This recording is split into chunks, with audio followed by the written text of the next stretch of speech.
সব সময় শান্ত থাকতে বলি। সবচেয়ে বেশি ধৈর্য ধরেছে মুসলমানেরা, কিন্তু কতগুলো উগ্রবাদীরা আজকে মুসলমানদের টেস্ট নিচ্ছে।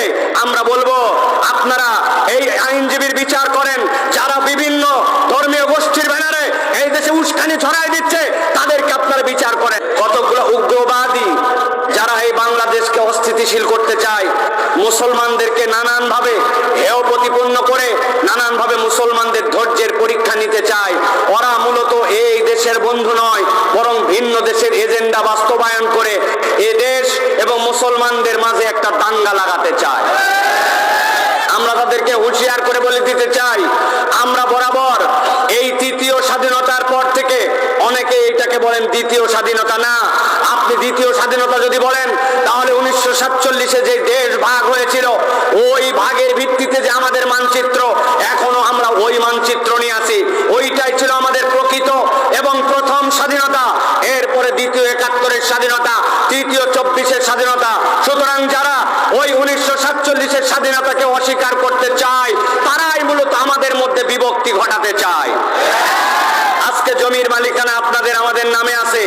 আপনাদের দেশের মধ্যে আমাদের দেশের মধ্যে যে ধর্মাবলম্বী মানুষ থাকুক, তাদের যদি জমির মধ্যে নিজের মালিকানা থাকে ওইটা আর কারো অবদান নয়, ওইটা ছিল শেরেবাংলা একে ফজলুল হকের জমিদারি প্রথা বিলুপ্ত করে সাধারণ নাগরিকের কাছে তাদের জমি ফেরত দেওয়া।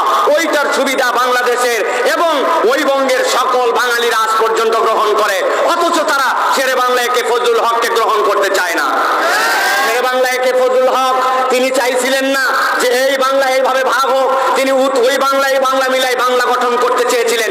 এই জন্য তিনি মুসলিম লীগকে সাপোর্ট করেন নাই। হোসেন শহীদ সোহরাওয়ার্দীর সাথে তার বিরোধ ছিল এই জন্য, কিন্তু যখন দেখেছেন আর সম্ভব নয় এই দুই বাংলাকে এক করা, তখন এইরকম ব্যক্তিত্বশীল মানুষও নিজের ব্যক্তিত্বকে আমিত্বকে বিসর্জন দিয়ে তিনি হোসেন শহীদ সোহরাওয়ার্দীর সাথে একত্রিত হয়ে ওই 14 আগস্ট আমাদের যে মানচিত্র গঠন হয়েছিল ওই মানচিত্রের ভিত্তি ছিল দ্বি-জাতি তত্ত্বের ভিত্তিতে, মুসলমানদের ভিত্তিতে এই বাংলাকে স্বাধীন করা হয়েছিল।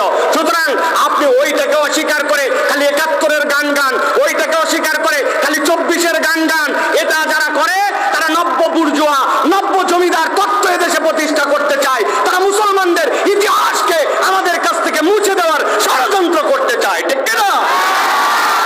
একজন মুসলিম আইনজীবীকে হত্যা করা হয়েছে, আমরা বলেছি ধৈর্য ধরেন, আমরা বলেছি এখন বল হচ্ছে এখন সরকারের কোর্টে, আপনি যদি ঠিকঠাক মতো খেলেন তাহলে আপনি রেহাই পাবেন, কেননা 15 কোটি মুসলমান এই দেশে রেফারির ভূমিকায় আছে, আর যদি ফাউল করেন তাহলে কিন্তু আপনার খবর আছে। আমরা আমাদের জনগণকে সব সময় শান্ত থাকতে বলি। সবচেয়ে বেশি ধৈর্য ধরেছে মুসলমানেরা, কিন্তু কতগুলো উগ্রবাদীরা আজকে মুসলমানদের টেস্ট নিচ্ছে।